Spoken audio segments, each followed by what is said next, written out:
Hello everybody, welcome back once again. We are playing Baldur's Gate 3, playing as the Dark Urge, and trying to get as much experience as we possibly can. Starting out here in the Underdark, so I'm kind of between the Susser Tree and the Myconid Colony. You can kind of see here on the map. I'm kind of right by some mushrooms here. And I believe we're going to be able to just jump. Oh, maybe not. Let's see here. Looks like I got to go to a different spot. There we go. Looks like that's right. Just jump on up here.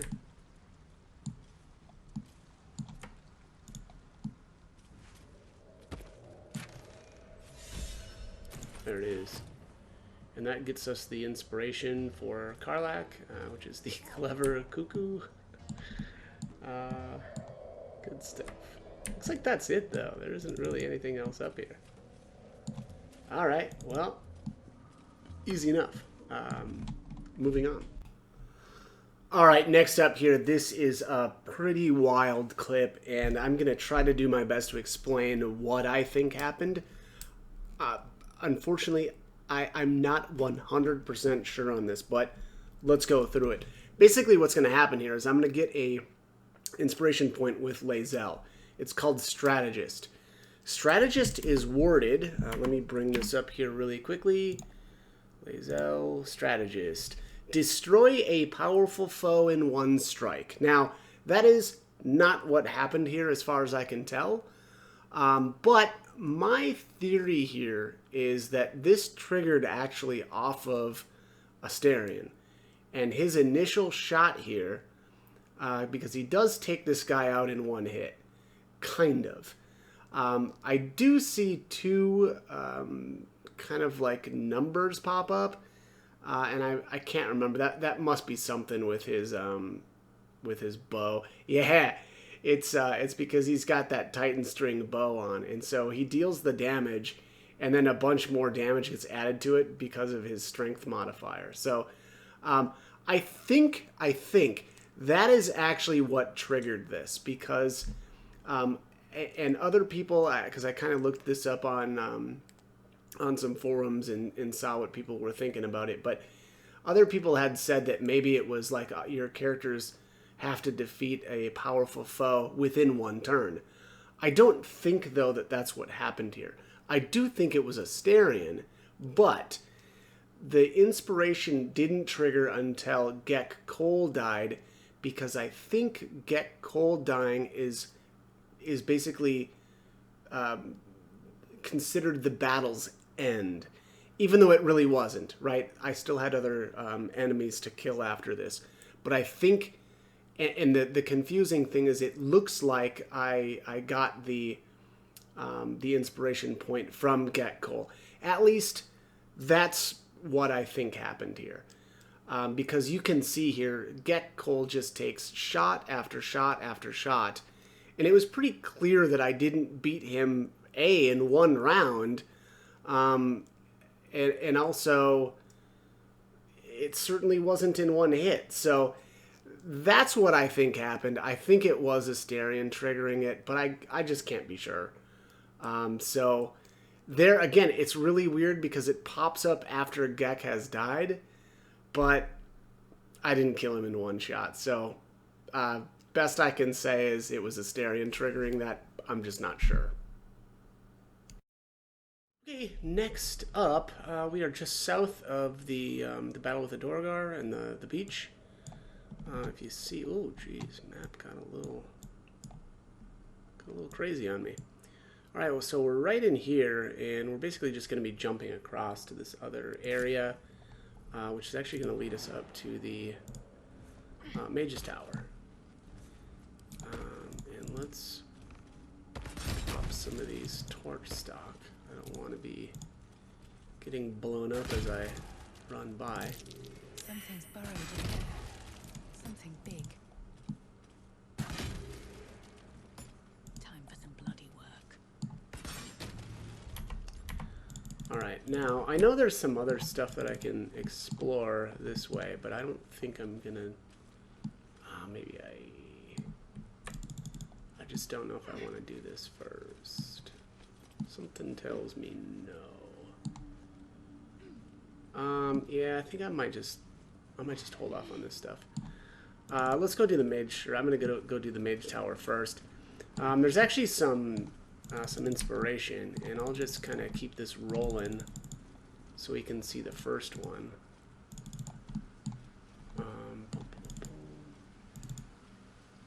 Dead.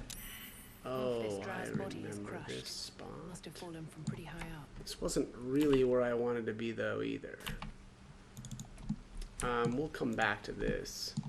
I vaguely... Yeah, it's this way, I think. I need to go up this way.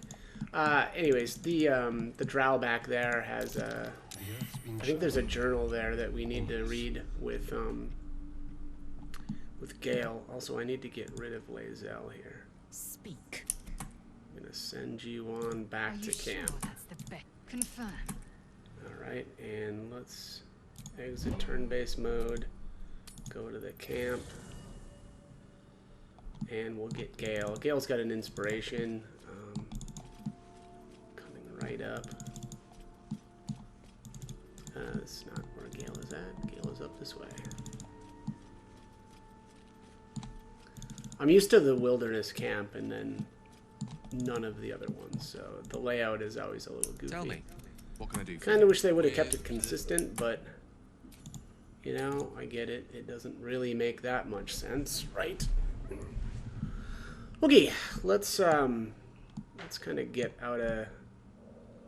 You can see here there's a arcane turret back there, and it's got my main character targeted, which is a little unnerving, but we're gonna be all right. All right, so here's my susser blooms. I'm gonna actually send them on over to Gale because my inventory is a total mess. And we're gonna switch to Gale. I'm gonna toggle group mode.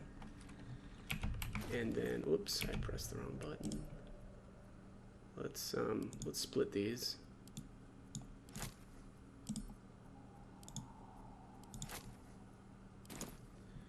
And now we can go into turn-based mode. Just want to go right behind this rock formation here and throw the bloom right next to this thing. Oh, I can't. I'm not in the right spot.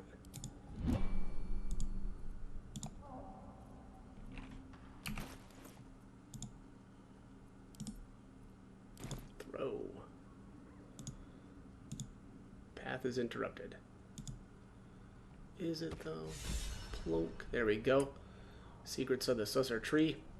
Also, if you don't have any Susser blooms on you, or you don't know where they're at, they are over here by the Susser tree. There's a couple of different spawn points, and I believe they will respawn. One of the things you have to be careful with the Susser blooms is that if you leave the Underdark, they will be destroyed, and so you will need to collect new ones. So if you accidentally do that, just go back over to the tree and get some new ones. Okay, so next up here is just a little bit of a clip here I did for the Arcane Tower. Basically, the tower is a few different levels. It's a little annoying, just kind of learning how to navigate it. It's definitely a puzzle. But once you get to the basement, you can throw a Susser bloom into the kind of like the power generator. You can see that there's some wilted petals or something down on the ground, which kind of clues you in as to how to power it.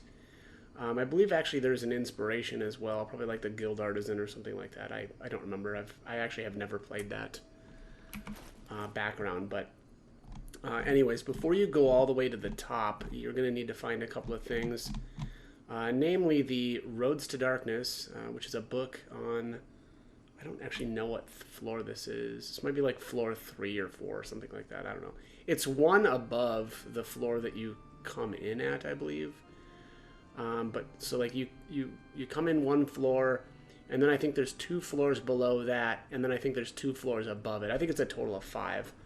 But anyways, again, you're looking for the Roads to Darkness book. You're going to want to, actually, you have to read it. And then you'll want to read the Threadbare book as well. And then the Torn Out Paper. And then you can skip the Dusty book. You don't really want to read this one because when you use the phrase from this, it'll make Bernard hostile, and he's up above us, and you don't really want to do that, but at least not yet. So let's go, let's ascend, and that puts us onto the floor with Bernard, who will immediately have a conversation with us. I like this guy, he's really cool. So I'm going to start with, "Oh, art thou friend, a rescue from my lonely wake." I believe that is the Roads to Darkness.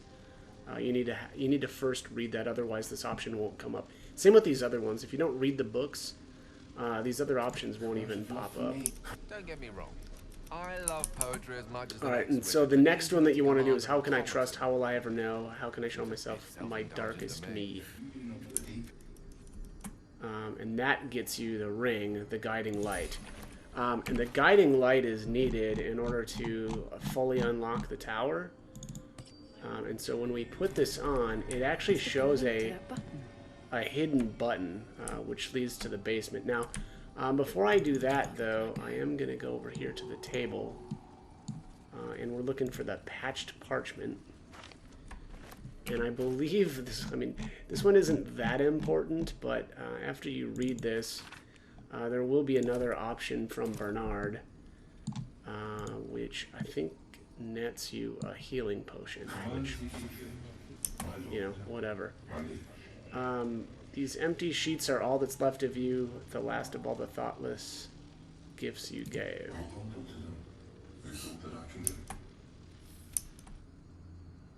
Alright, I think that was the potion. Let's chat with him one more time here. This one is funny. The silence stretches on. "I'm all alone. Please can I hold your hands for just a while?" He'll actually give you a hug.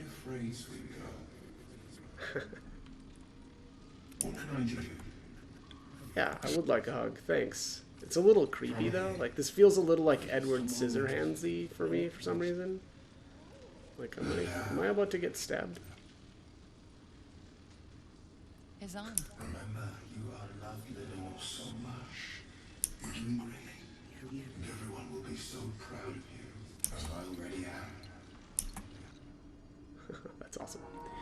Alright, well, I feel bad because we're about to trash Bernard, but that is about it for him.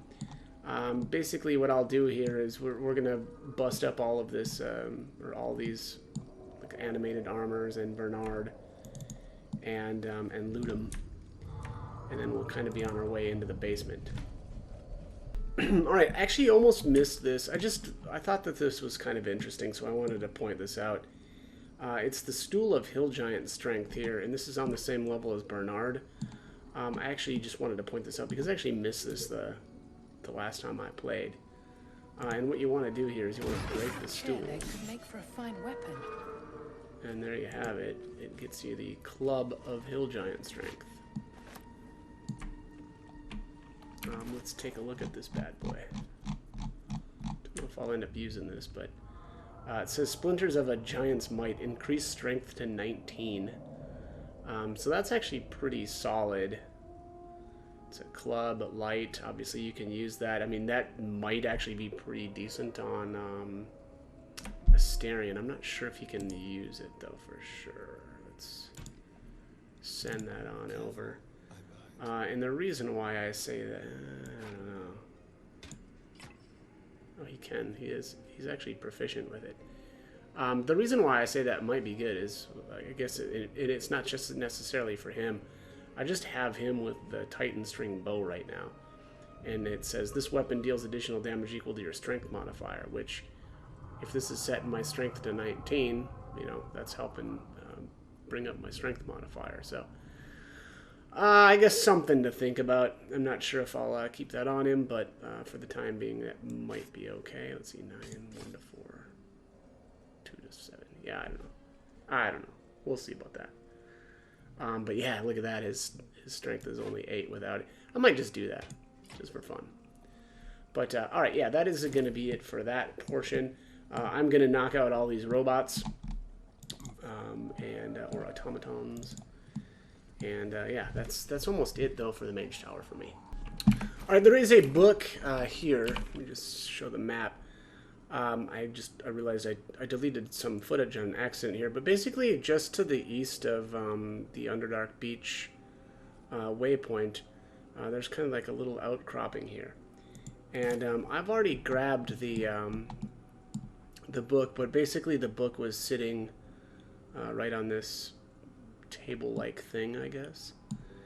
And that is called On Educating the Faithful. And that is going to get you an inspiration point with Gale. Okay, so this is the book here, On Educating the Faithful. I thought, yeah, I must have read the wrong one there for a second, but I'm not going to read through all of this, but that is what gets you the Secrets of the Matron inspiration for Gale. Okay, next up is the potential for actually quite a bit of extra experience, finally. It's been a little while since we've been able to get anything like really what I would call extra. And that is, we've got a battle with I think it's a Beholder, I guess what they're called. And it's right here. We got a nice little cutscene here. But yeah, here he is. So right in here is where this battle starts. I see he does surprise you, which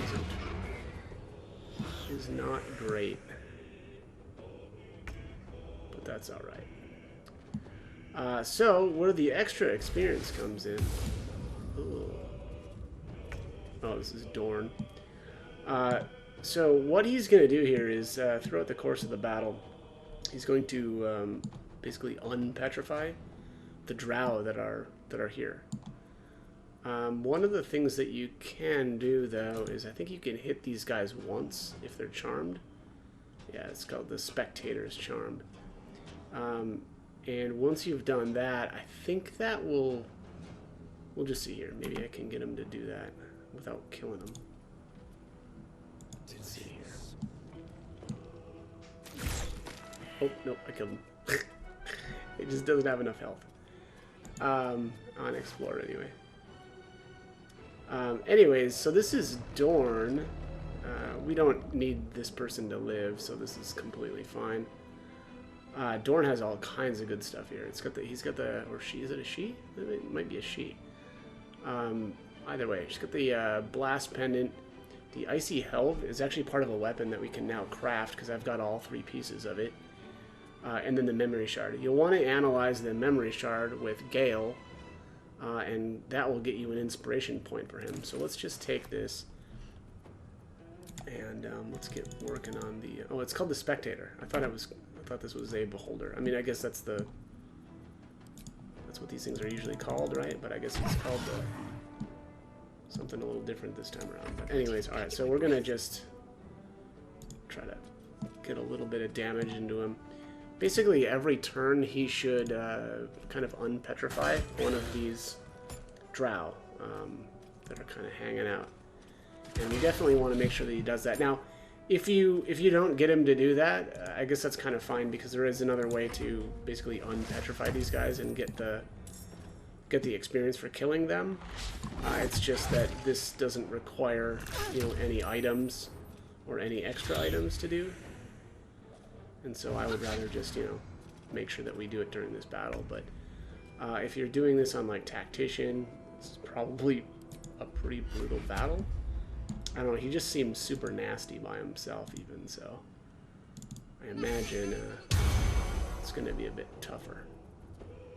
One of these days, and I'm going to have to... I think my next playthrough I'm going to do a full Tactician too, so stay tuned for that one. That should be a lot of fun. I'm actually really looking forward to that. Let's do...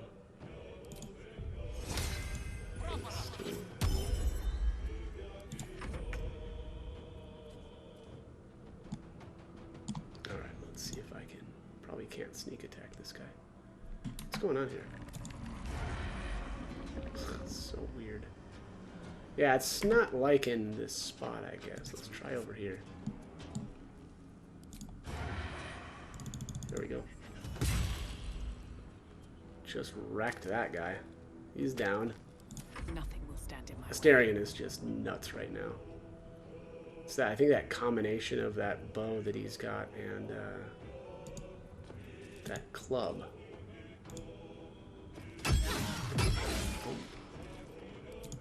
I also don't want to kill this thing. Oh, why is she? Oh, she's got haste. That's why. It's like, why does she have so many? Oh my gosh, she can just keep going? What is this? This is the first time I've ever used haste. That's absurd. Alright, so there's the unpetrification ray. It looks like we've got quite a few left to go. So that's annoying. Here we go. Let's pop this guy. Artemized. Artemized? Don't think I want to waste an extra turn from her. Let's use a magic missile here. Just overkill this guy big time. He's down. Alright. Sometimes the only way out is through. Alright, there's the unpetrification ray. Oh, brutal. That was nasty. That was 22 damage. Yeesh. Back on your feet.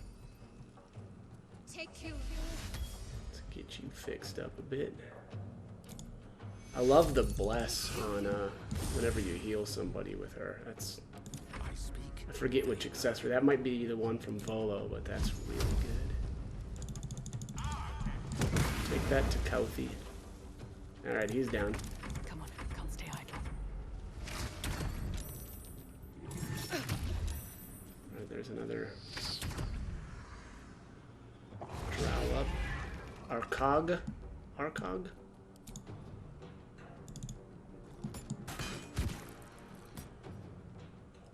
Oh, they stay hostile anyway. I thought that you could just break the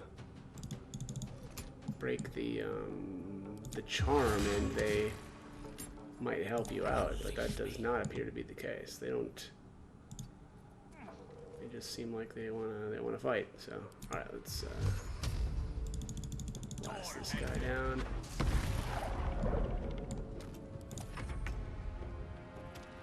That's a crazy amount of damage that he's doing with magic missile. Find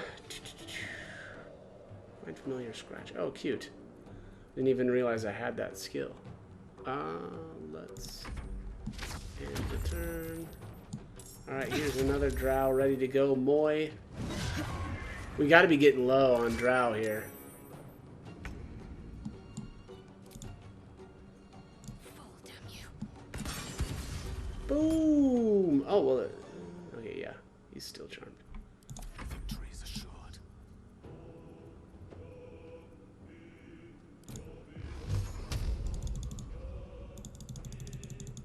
Path is interrupted.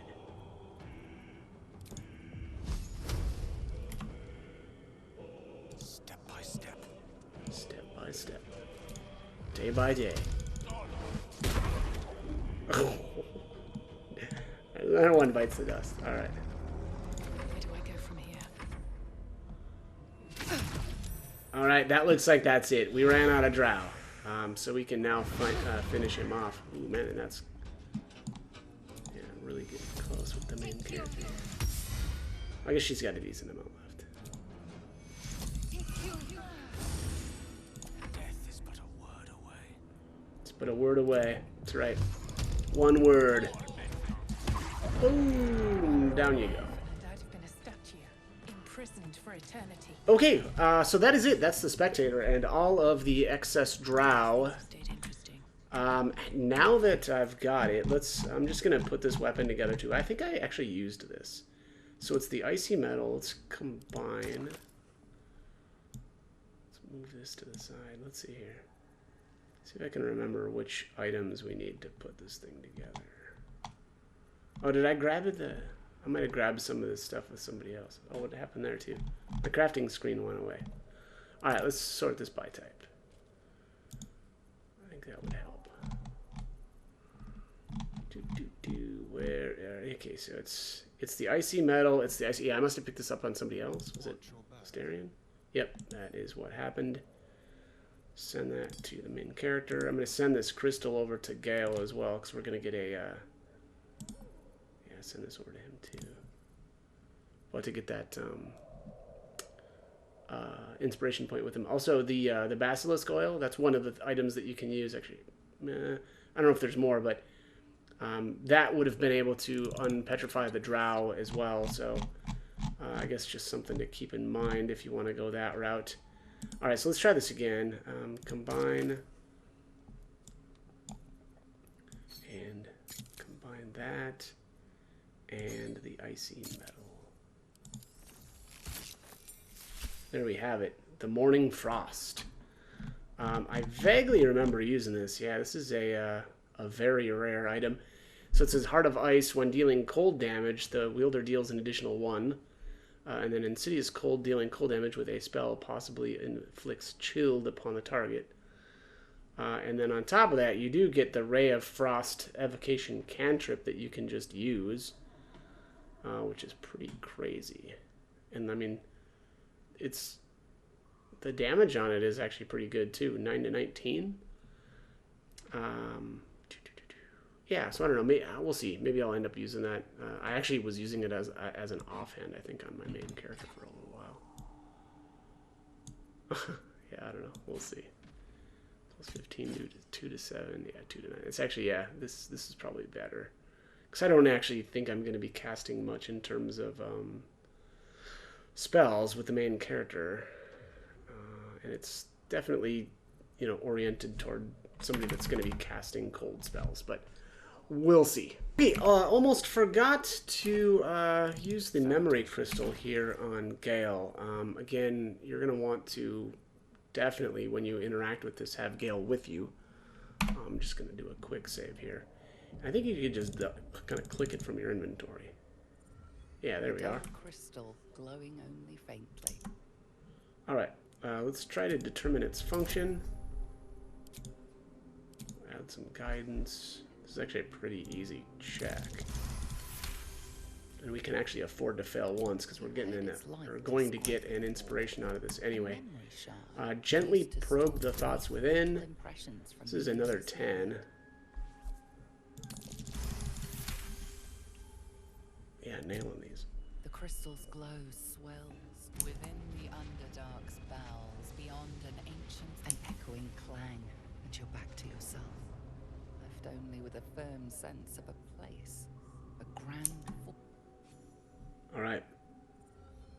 The crystal shines only faintly, a memory shard. The What? What happened there? He just popped it open again? All right. Anyways, there it is. The inspiration. If I can't have it, then no one can. And yeah, that is it for this. Let me see here. Where are we at in terms of time? Something tells me not so great. Yeah, not that great. So I think I'm going to end this one here. So as always, I hope the guide was helpful, and thank you for watching.